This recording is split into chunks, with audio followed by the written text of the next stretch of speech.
In the 1940s, a new musical style was taking shape. It was distinctively acoustic. Its name, bluegrass. I love bluegrass. Oh man, I love bluegrass. The common theme of bluegrass songs is forgiveness, something that took Fred Cryer almost 70 years to find. Well, I was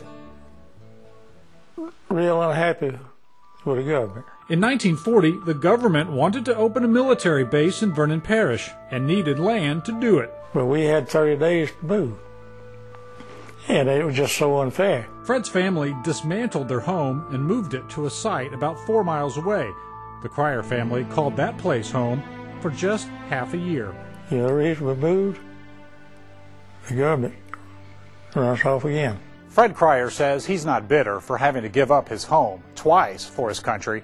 Bitter, though, because he and the other residents were never recognized for their sacrifices. It was a terrible way for American citizens to be treated. Alvin Locke grew up with Fred. He says they shared good times and bad. They didn't seem to realize the hardships they was putting us through. If they had them, I think they would have appropriated more money for us to went with on account of that. That's a bad feeling the government put on me. Fort Polk recently invited the displaced families and their relatives to a Heritage Day event at the installation. Garrison Commander Colonel David Sage says it was time for the Army to recognize the sacrifices people like Fred Cryer and Alvin Locke made for the nation. Be told to get up and move one day, and you're going to be compensated very little for what's going on. I mean, that was a great sacrifice, and I think we're well overdue to honor that sacrifice. Fort Polk unveiled memorial markers during the Heritage Day celebration, honoring those families. It was just the tip of the iceberg for what the nation owes them.